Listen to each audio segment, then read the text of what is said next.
बिस्मिल्लाहिर्रहमानिर्रहीम। अस्सलामुअलैकुम रहमतुल्लाहि व बरकातुहू। लाखों करोड़ों दरूद व सलाम नबी करीम सल्लल्लाहु अलैहि वसल्लम पर और आपकी आल पर। आज बेटा हमारा टॉपिक है कोरिलेशन। अब कोरिलेशन को समझने के लिए हमें पहले डिपेंडेंस का कॉन्सेप्ट क्लियर करना है। डिपेंडेंस जो है बेटा दो किस्म की होती है। एक है जिसे हम वन वे डिपेंडेंस कहते हैं और दूसरी को हम टू वे डिपेंडेंस कहते हैं। अब जो वन वे डिपेंडेंस है ये दो वेरिएबल में एक ऐसा लीनियर रिलेशनशिप है जिसमें एक वेरिएबल दूसरे पे डिपेंड करता है। इसका मतलब है कि इस रिलेशनशिप के अंदर आपका एक वेरिएबल जो है वो डिपेंडेंट है और दूसरा वेरिएबल इंडिपेंडेंट है। और इस रिलेशनशिप के अंदर जो डिपेंडेंट वेरिएबल में तब्दीली वाक़या होगी उसकी सारी की सारी जिम्मेदारी इंडिपेंडेंट वेरिएबल के ऊपर है। अब ये मैंने बेटा चार रिलेशनशिप आपके सामने रखे हैं जिसमें हम इस वन वे डिपेंडेंस को ऑब्जर्व करते हैं। देखें, एक्सीडेंट जो है ये ट्रैफिक के ऊपर डिपेंड कर रहा है। परफॉर्मेंस जो है ये कोचिंग पे डिपेंड कर रही है। यील्ड पैदावार जो है ये फर्टिलाइज़र पे डिपेंड कर रही है। कास्ट जो है ये प्रोडक्शन पे डिपेंड कर रही है। इन चारों रिलेशनशिप के अंदर ये वाले चार जो हैं ये डिपेंडेंट वेरिएबल हैं और ये वाले चार इंडिपेंडेंट वेरिएबल्स हैं। अब इन वेरिएबल में जो भी तब्दीली वाक़या हो रही है उसकी ज़िम्मेदारी इन चारों वेरिएबल्स के ऊपर है। इसका मतलब है कि ये वन वे रिलेशनशिप है। अब दूसरी तरफ आ जाए two way dependence. Two way dependence एक ऐसा रिलेशनशिप है जो दो रैंडम वेरिएबल में एग्जिस्ट करता है। अब रैंडम वेरिएबल से मुराद ये है कि दोनों वेरिएबल एक ही वक्त में एक दूसरे के ऊपर डिपेंड भी कर रहे हैं और इंडिपेंडेंटली भी बिहेव कर रहे हैं। मसलन देखें, आपकी जो सेविंग है अगर सेविंग होगी तो इन्वेस्टमेंट होगी। इसका मतलब कि यहाँ पर इन्वेस्टमेंट डिपेंड कर रही है सेविंग के ऊपर। दूसरी तरफ देखें, जब आप कारोबार करते हो तो आप पैसा कमाते हो। आपने जो पैसा कमाया कभी ऐसा नहीं हुआ कि आप वो सारे पैसे खर्च कर दें, बल्कि आप कुछ पैसे बचा लेते हो। तो इसका मतलब है कि जो सेविंग है वो फिर इन्वेस्टमेंट पे डिपेंड कर रही है। दूसरी तरफ देखें, जब आपकी कंजम्पशन बढ़ती है तो ये इनकम की वजह से बढ़ती है। इनकम बढ़ी, कंजम्पशन बढ़ गई।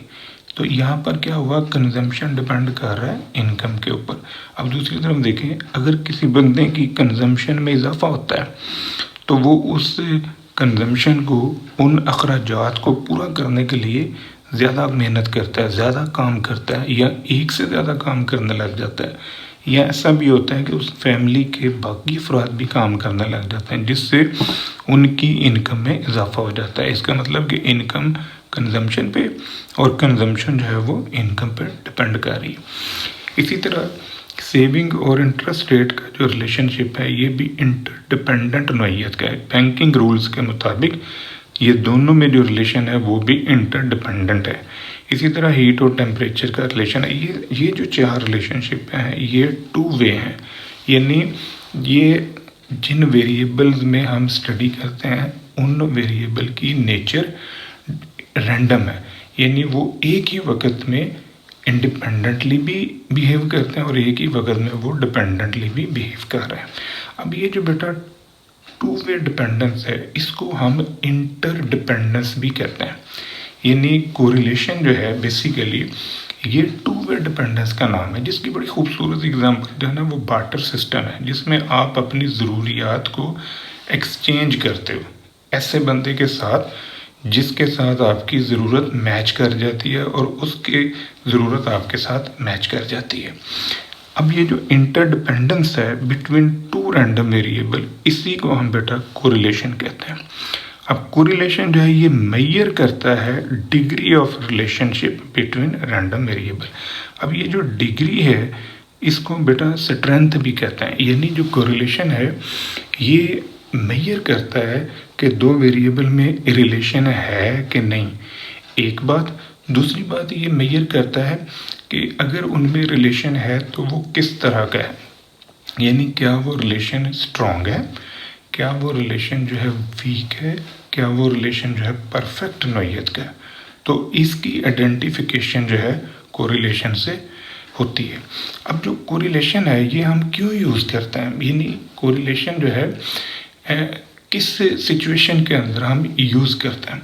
तो बेटा 3 बुनियादी वजूहात हैं जिनकी बिना पर हम कोरिलेशन में जाते हैं, यानी हम 2 वेरिएबल्स के दरमियान कोरिलेशन मालूम करते हैं। उसमें जो पहली वजह है वो ये है कि जिन वेरिएबल्स में हम लीनियर रिलेशनशिप मालूम करना चाह रहे हैं, हमें उन वेरिएबल में इंडिपेंडेंट वेरिएबल और डिपेंडेंट वेरिएबल की डिफ्रेंशिएशन नहीं होती, यानी हमें पता नहीं चलता कि इंडिपेंडेंट वेरिएबल कौन सा लेना है और डिपेंडेंट वेरिएबल कौन सा लेना है। एक तो बुनियादी वजह ये है। अब दूसरी वजह ये कि हमारा इंटरेस्ट जो है दोनों वेरिएबल के जॉइंट रिलेशनशिप में होता है, यानी जिन भी 2 वेरिएबल को हम स्टडी कर रहे हैं हम उनका जॉइंट रिलेशन जो है वो ऑब्जर्व करना चाहते हैं।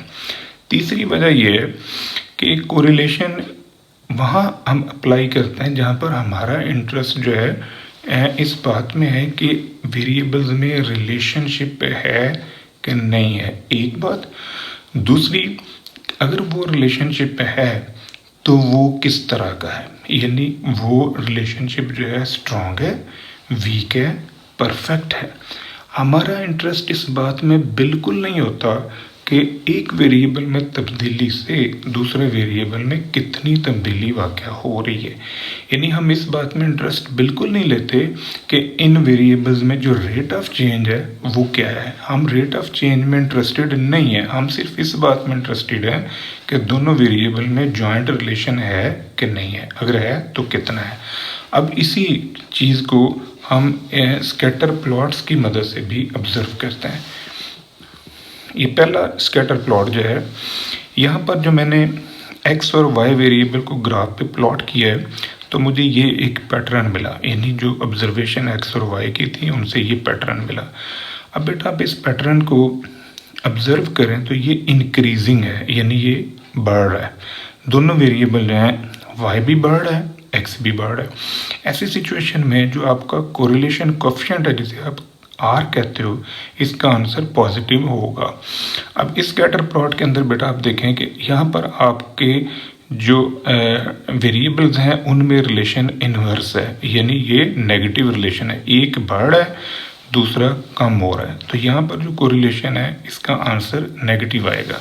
अब ये देखें बेटा, जो ये वाले 2 स्कैटर प्लॉट हैं इनमें इस स्कैटर प्लॉट को देखें तो ये तमाम डॉट्स जो है ना ये एक ही लाइन के अंदर आ रहे हैं। इसका मतलब है कि ये दोनों वेरिएबल में जो रिलेशनशिप है ये परफेक्ट है, यानी यहाँ पर परफेक्ट रिलेशनशिप या परफेक्ट इंटरडिपेंडेंस मौजूद है।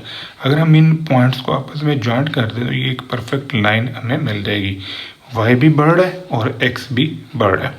इसी तरह अगर हम इस स्कैटर प्लॉट को देखें तो यहाँ पर जो रिलेशनशिप है वो इन्वर्स है कि एक वेरिएबल बढ़ रहा है और दूसरा वेरिएबल कम हो रहा है, और ये जो रिलेशनशिप है ये भी परफेक्ट नौइयत का है कि ये तमाम पॉइंट्स जो है ना ये एक लाइन में आए हुए हैं, इनको अगर आप जॉइंट करेंगे तो आपको एक परफेक्ट लाइन जो है वो मिल जाएगी।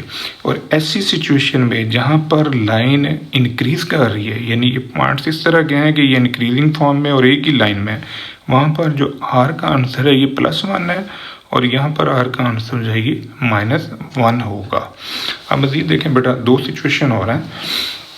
अगर ये स्कैटर प्लॉट हम ऑब्जर्व करें तो यहाँ पर क्या है कि आपका एक्स वेरिएबल जो है ना ये इंक्रीज़ कर रहा है, लेकिन वाई जो है ना वो फिक्स हुआ हुआ है, वाई की वैल्यू में कोई चेंज नहीं आ रहा। तो इस रिलेशनशिप में हमारा जो कोरिलेशन है ये 0 है, क्योंकि यहाँ पर नो रिलेशन एग्जिस्ट। इसकी मैं एग्जांपल आपको देता हूँ। देखें, अगर आपने एक गमले में पौधा लगा लिया, आपने पौधे की केयर की, गोडी छोडी की, पानी आपने उसे दिया, खाद डाली, तो क्या हुआ, कुछ दिनों के बाद या कुछ महीनों के बाद वो पौधा जो है वो बड़ा हो गया। लेकिन देखें कि जो गमले का साइज़ है जिसमें आपने वो पौधा लगाया हुआ है उस गमले का साइज़ तो नहीं बढ़ा, तो यहाँ पर जो रिलेशनशिप है वो फिर 0 है, यानी यहाँ पर नो कोरिलेशन एग्जिस्ट। इसी तरह का एक ये पैटर्न है। इस स्कैटर प्लॉट को देखें, यहाँ जो आपके पास दोनों वेरिएबल हैं एक्स और वाई, ना ये इंक्रीजिंग ट्रेंड दे रहे हैं ना ये डिक्रीजिंग ट्रेंड दे रहे हैं। हमें कोई पता नहीं चल रहा कि दो वेरिएबल में रिलेशन जो है वो किस तरह का है। तो ये जो स्कैटर प्लॉट्स हैं, हम इनसे भी कोरिलेशन को ऑब्जर्व कर सकते हैं। अब कोरिलेशन फिर क्या हमें मैसेज देता है? कोरिलेशन दो वेरिएबल में इंटरडिपेंडेंस का आइडिया देता है, और जो दो वेरिएबल हम कोरिलेशन में ऑब्जर्व करते हैं बाय नेचर वो दोनों वेरिएबल रैंडम होते हैं। ये था बेटा आज का हमारा टॉपिक, दुआ में याद रखिएगा। इंशाल्लाह अगली वीडियो के साथ फिर हाजिर होंगे। फी अमान अल्लाह।